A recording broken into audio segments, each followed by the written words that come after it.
Hello, my name is Aaron Lehman with Vizance, and today we're going to be doing a short demonstration on how to conduct a proper tire inspection as part of your pre or post trip. First and foremost, you need a handful of tools to do a proper tire inspection. First tool, tread depth gauge. Everybody should have one of these. They're extremely cheap. Second tool, tire thumper. Now we are going to be demonstrating 3 different tire thumpers today, and with a flat tire and a full tire. Show the difference. Not all of these are made equal. We'll show you which one is the best. And then finally, as the saying goes, the best tire thumper is a pressure gauge.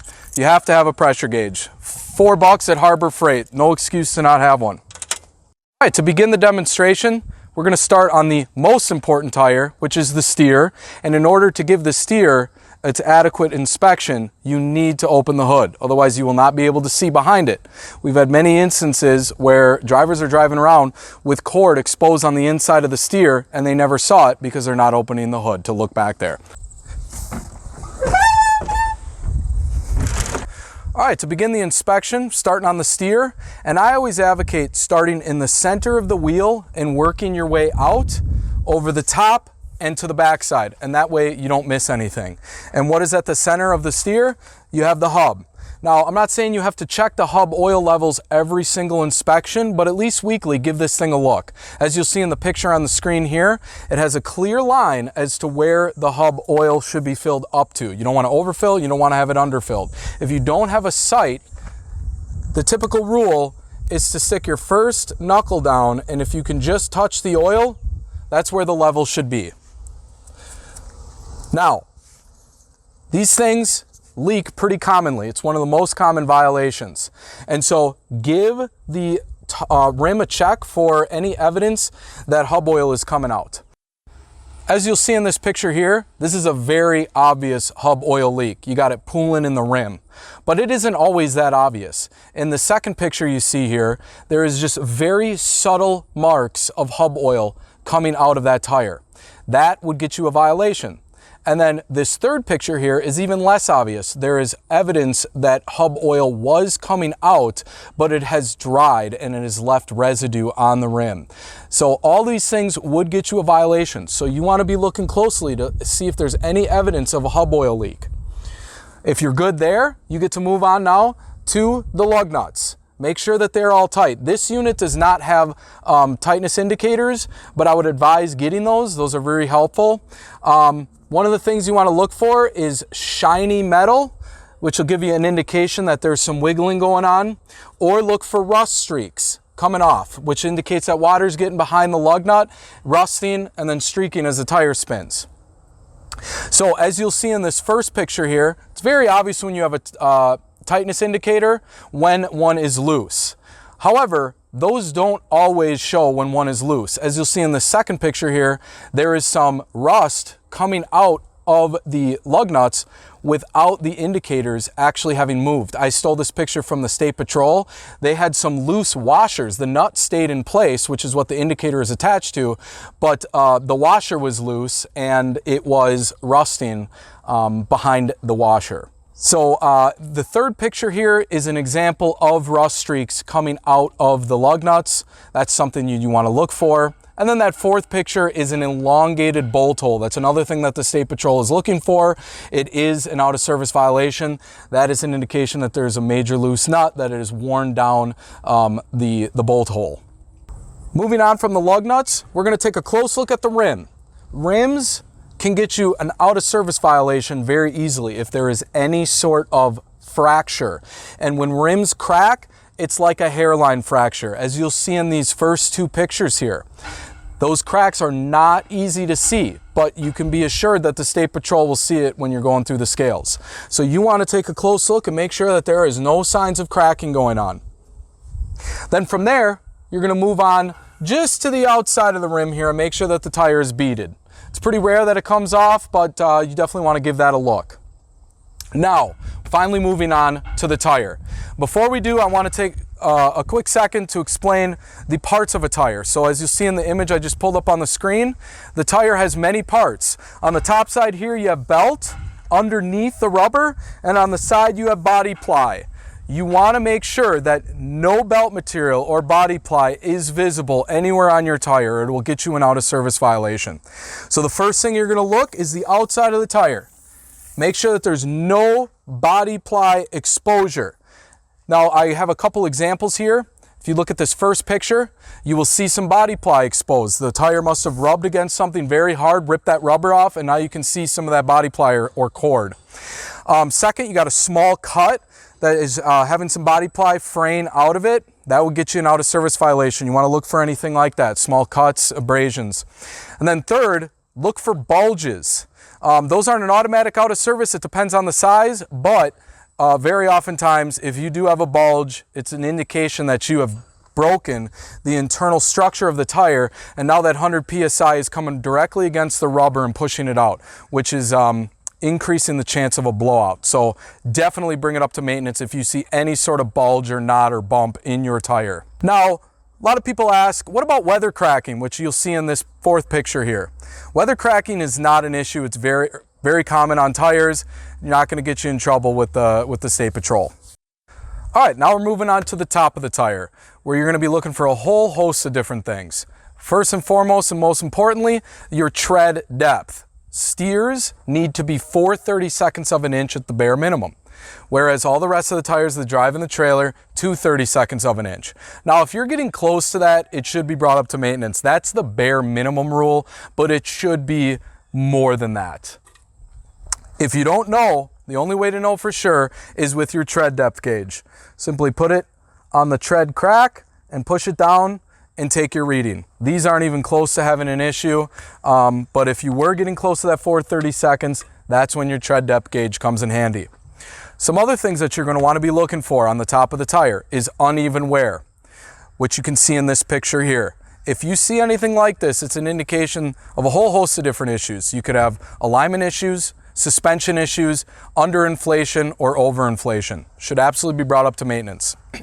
Now moving on, we're going to talk about belt exposure. So in this first picture here, you have an extreme case of belt exposure on the top of the tire. This steer would have no business being on the road. To the naked eye, without even probing, you can clearly see plenty of belt material being exposed.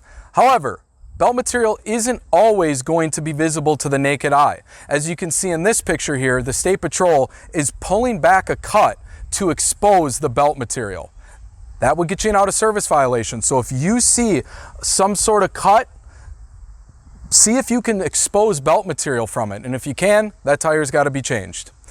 In this picture here, you can see the State Patrol is using a little pen to peel back a cut, and you can see belt material again. So be watchful of those things when you're looking at the top of the tire. And then lastly, you want to be looking for punctures, especially ones that have an audible leak. Every once in a while, you're going to find a small nail in your tire. Those should definitely be plugged, but you want to be looking for major punctures, as you can see in this picture here where you got a rebar stuck in the tire.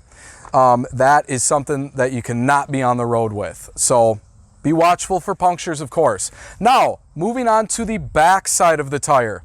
When you're looking at the back side of the tire, you're going to be looking for the same things as you're looking on the front sidewall. You're going to be looking for cord exposure, body ply, bulges, knots, bumps, etc. And then another thing that you want to look for is oil leaks. When a gasket blows in the hub, it usually shows itself on the back side of the tire. And so you're not going to see that if you're not looking at the back side of the tire. And that can give you two violations, a hub leak violation and having oil or grease on the brake pads, which is a separate violation. So it's essential to be taking a look at the back side of your tire. All right, we're done with the steer inspection. Once we give it a quick thud. I know it sounds like a lot, but it should not take long. You get down, you take a close look at everything that we talked about, go all the way around the tire, over the top, on the back side. Everything looks good. Give it a thud. Now you're ready to move on to the drives. All right, now we're on to the drives, which is going to be most of the same stuff as you did on the steers with some slight differences. So first, obviously you don't need to check hub oil levels because they do not have one. However, you still need to check for hub leaks because this gasket back here will leak occasionally and that will get you a violation. Other than that, everything is the same.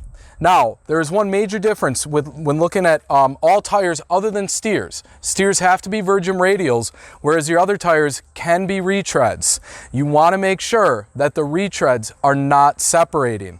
And you'll look along this line. This is not a retread here, but if it was, yeah, you want to be looking closely at that line. Now, I have a few pictures. This first picture is very obvious detachment of the retread, and that's how you get those road gators all over the place. Now, the second picture here isn't quite as obvious, but that's the State Patrol showing that they can pry it back a little bit. These are out of service violations. And then this third picture here is the least obvious. You just have a very short few inch detachment. That's a bad sign that you absolutely want to bring up to maintenance to get that tire swapped. Another major difference when you're looking at dualies is you want to look over and give a check in the crack and make sure you have no objects stuck in there. As you can see in this picture here, huge rock stuck in there that can shoot out and injure people. So it's very important to give that a quick look over. Other than that, everything is essentially the same as the steer.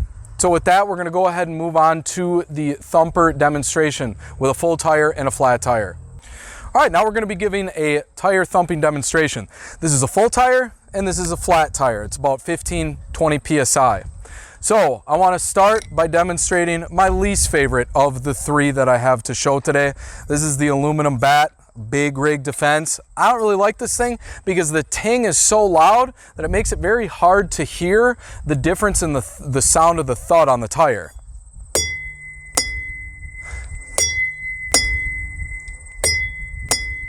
The ting is so loud I can barely hear that this one sounds duller when it impacts. But you do get a difference in kickback while you're hitting it, so that'll give you an indication. And you know, if you were me, you would feel that this one is squishier than this one, but that doesn't necessarily translate on the camera. Then I'll show you the classic tire thumper with a weighted end, just a wooden tire thumper, about 15-20 bucks. As you hear, that's just very slightly duller, and it does not kick back as well. So if you're not paying close attention, you're never going to know you just hit a flat tire. If you're just going through the motions and hammering these things, you're going to go right past the flat.